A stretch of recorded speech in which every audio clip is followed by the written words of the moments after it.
पहले तो साधन के चतुष्टय हो, तब तो चिदानंद की तरफ गति हो। पहला साधन नित्यानित्य वस्तु का विवेक, दूसरा साधन इहलोक और परलोक के भोगों से वैराग्य, तीसरा साधन षट संपत्ति, शम दम उपरति तितिक्षा श्रद्धा समाधान, ये 6 संपत्ति साधक के अंदर। और चौथा मुमुक्षुता, इतनी प्रबल, अब जिया नहीं जा रहा, मुझे मुक्त होना है। अब ये 4 साधन हो और सदगुरु कृपा से उनके शासन में हो, तो अभी स्थूल देह का राग, सूक्ष्म देह का राग, कारण देह का राग, तीनों रागों का त्यागी स्वरूप आनंद में स्थित हो जाता है। स्वरूप तुम वही हो, पर भूल करके अभी देह भाव में हो, देह राग में हो, भोगों में हो। अभी वैराग्य थोड़ी है।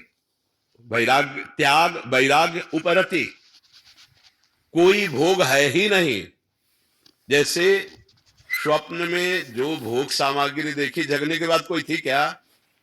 ऐसे ही मुमुक्ष साधक संपूर्ण इस लोक परलोक के भोगों को नहीं है, ऐसा है ही नहीं, उसकी सत्ता ही नहीं है।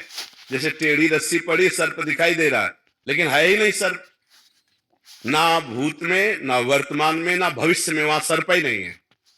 रस्सी में भ्रम हो गया सर्प का, ब्रह्म में भ्रम हो गया भोगों का। मत्ता परतरम नान्यत् किंचिदस्ति धनंजय, मेरे सिवा कुछ नहीं है। तो भ्रम हो गया ना, स्त्री का, पुरुष का, जड़ का, चैतन्य का, अच्छे का, बुरे का। अब इसी भ्रम को मिटाने के लिए तो साधना हो रही।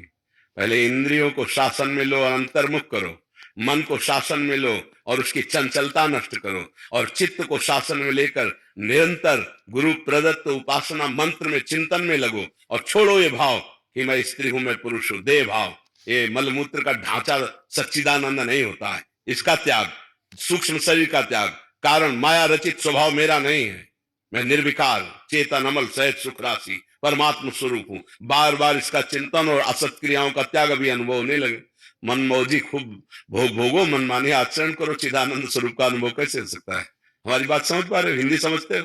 कुछ हाँ, तो अंग्रेजी में समझा देंगे। अंग्रेजी में आप समझा देना, क्योंकि अंग्रेजी तो हमें आती नहीं। हाँ भाई, तो ये बात है। कविता जी वृंदावन से। श्री अनंत। महर्षि, आपकी असीम कृपा